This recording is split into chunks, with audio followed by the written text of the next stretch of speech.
दो दोस्त थे और शनिवार का दिन था। दोनों दोस्त प्लानिंग करते हैं कि अगले दिन संडे को कहीं घूमने जाएंगे। तो पहला दोस्त बोलता है, ठीक है, मैं तुम्हें कल 7 बजे फ़ोन करूँगा। कैसे कैसे प्लानिंग करना है, मैं तुम्हें कल 7 बजे फ़ोन करूँगा। तो दूसरा दोस्त बोलता है, नहीं नहीं यार, 7 बजे मत फ़ोन करना, मैं उस समय नहा रहा होऊंगा। क्या बोलता है? मैं उस समय नहा रहा होऊंगा। फिर बोलता है, ठीक है, तो मैं 8 बजे फ़ोन करता हूँ। बोलता है, नहीं नहीं यार, मैं उस समय घर का छोटा मोटा काम है वो कर रहा होऊंगा, उस समय भी मत फ़ोन करना। अच्छा, तो बोले 9 बजे फ़ोन करूँगा। बोलता है, नहीं, 9 बजे तो बिल्कुल मत करना, क्योंकि मैं उस समय होमवर्क कर रहा होऊंगा। ऐसा बोलता है। फिर बोलता है, तो अब मैं कितने बजे फ़ोन करूं? तो बोलता है 10 बजे फ़ोन करना, क्योंकि 10 बजे मैं कुछ नहीं कर रहा होऊंगा। तो देखिए,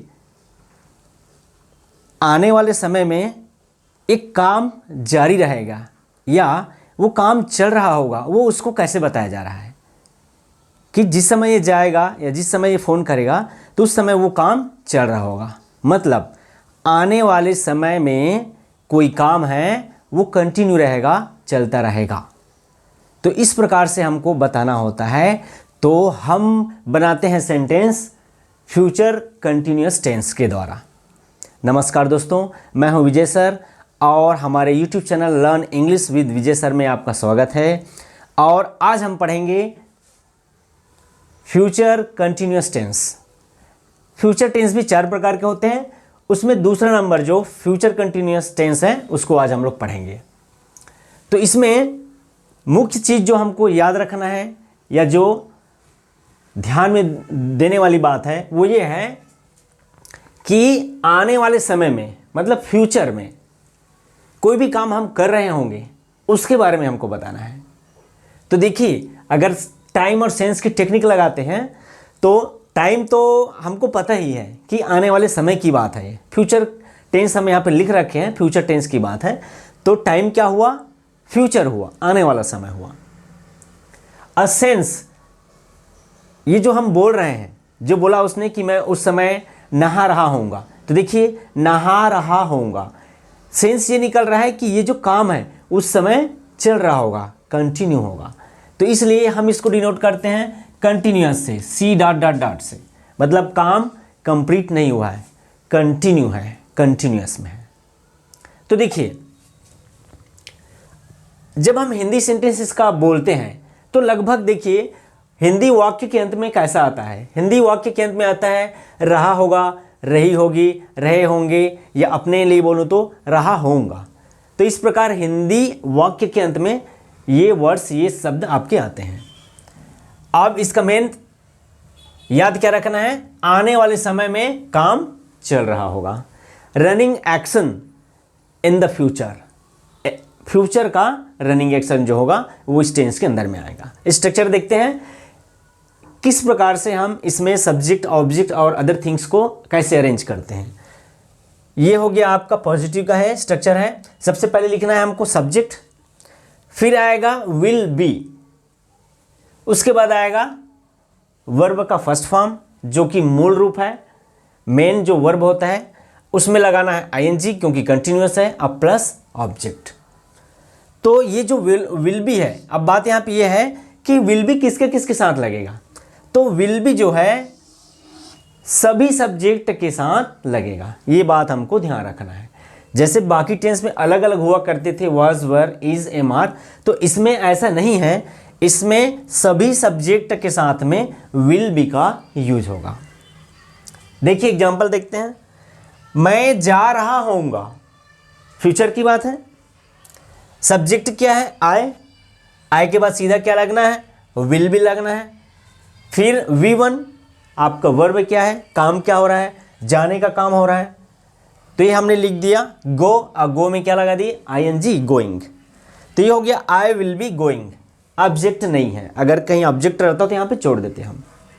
सेकंड देखते हैं, तुम नाच रहे होगे, यू सब्जेक्ट, विल बी, और ये हो गया डांस आपका वर्ब है, उसमें हो गया dancing, you will B dancing, ये कंप्लीट हो गया।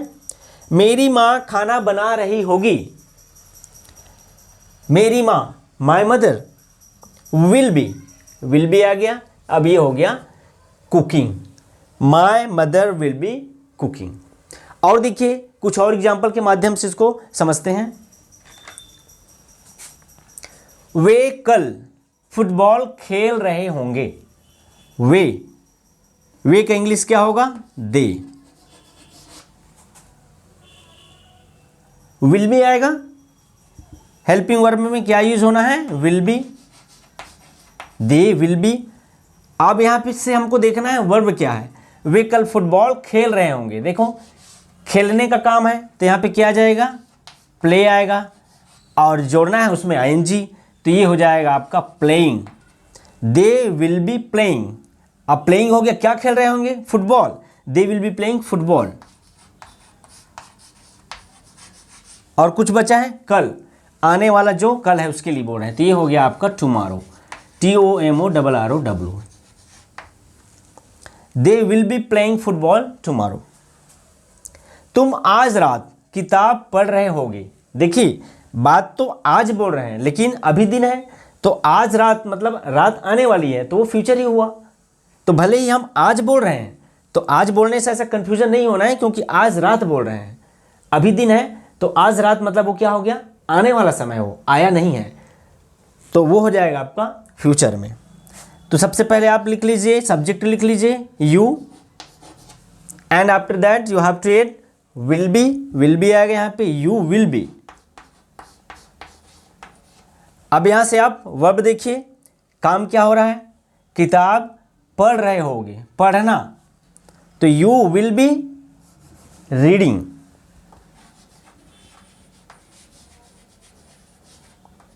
क्या पढ़ रहे होंगे? किताब, you will be reading book. फिर क्या बोल रहे हैं? आज रात, आज रात को बोलते हैं टू नाइट। जैसे आज का जो दिन होता है उसको टुडे बोलते हैं, टुडे आज, तो रात को क्या बोलते हैं? Tonight. तो ये हो गया आपका टू नाइट।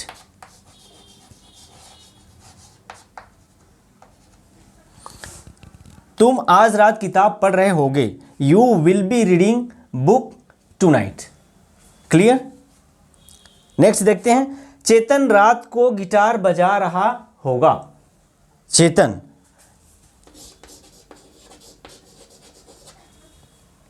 अब यहां देख लीजिए, बजा रहा होगा ये वर्ब है, उसके पहले क्या आ जाएगा? विल बी आ जाएगा, चेतन विल बी। अब क्या आएगा? बजाना। तो जो भी वाद्य यंत्र होते हैं हमारे, जैसे हारमोनियम हो गया, फ्लूट हो गया, बांसुरी हो गया, तबला हो गया, ढोलक हो गया, तो इनको बजाने के लिए प्ले शब्द का, प्ले वर्ब का यूज होता है। तो चेतन विल बी प्लेइंग, एक प्ले खेलना होता है और ये प्ले बजाना भी होता है। विल बी प्लेइंग गिटार, ये आपका हो गया गिटार। फिर क्या बोलता है? रात को, रात को मतलब होता है at night.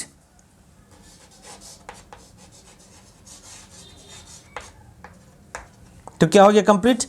Chetan will be playing guitar at night. तो इस प्रकार से हम फ्यूचर में कंटिन्यू रहने वाले कार्य, मतलब फ्यूचर में कोई काम चलेगा, एक निश्चित समय तक चलेगा। नेगेटिव सेंटेंस का स्ट्रक्चर होता है subject plus will plus not plus be plus V1 ING plus object. इसमें अंतर केवल इतना है कि नॉट लगेगा, पहले क्या था? सब्जेक्ट, उसके बाद will be, V1 ING object. अभी हो गया है सब्जेक्ट विल नॉट बी। ध्यान ये रखना है कि विल बी है तो विल और बी के बीच में नॉट लगेगा, तो हो जाएगा विल नॉट बी। देखिए एग्जाम्पल के माध्यम से देखते हैं। तुम स्कूल नहीं जा रहे होगे, स्कूल नहीं जा रहे होगे, सबसे पहले क्या आ जाएगा? यू हो गया। अब यहाँ पे नहीं है तो पहले तो विल लिख लिए, तो यू विल। अब यहाँ पे नॉट आएगा विल और बी के बीच में, यू विल नॉट बी जाना गोइंग टू स्कूल। ये आपका हो गया निगेटिव का सेंटेंस। मेरे दोस्त खेल नहीं रहे होंगे, माय फ्रेंड्स विल, उसके बाद आ जाएगा not be playing, my friends will not be playing.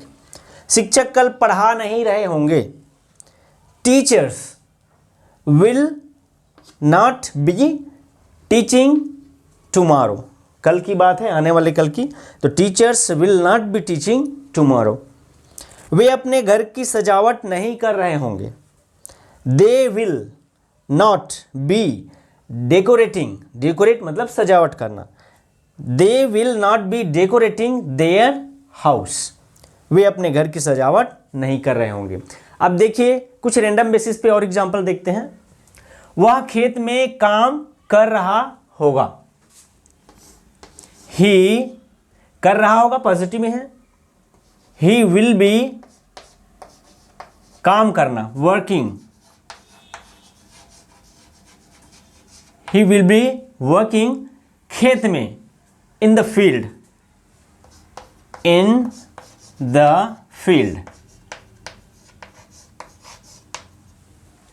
Next, तुम आज रात टीवी नहीं देख रहे होगे, नेगेटिव का सेंटेंस है, तो सबसे पहले तो आ गया यू, अभी हो गया आपका विल, बीच में आएगा not, you will not B, verb क्या है देखना है, और वो भी टीवी देखना है, तो टीवी देखने के लिए क्या आता है यूज वॉच, तो ये हो जाएगा आपका watching, you will not be watching TV आज रात, टू नाइट।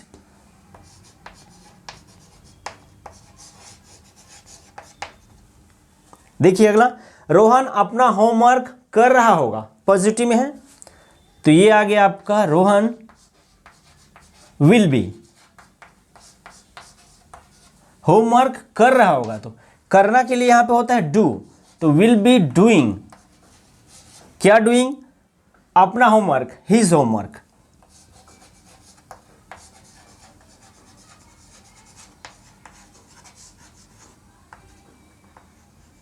तो क्या हो गया, Rohan will be doing his homework. Next, हम अगले महीने इंग्लिश बोल रहे होंगे, हम वी विल बी पॉजिटिव में है, वी विल बी बोलना, स्पीकिंग हो जाएगा, we will be speaking English, कब की बात है, अगले महीने, नेक्स्ट मंथ, आने वाले जो समय होता है अगला महीना, तो नेक्स्ट मंथ बोलते हैं, डे है तो नेक्स्ट डे, नेक्स्ट ईयर, तो अभी यहां पे क्या आ जाएगा नेक्स्ट मंथ।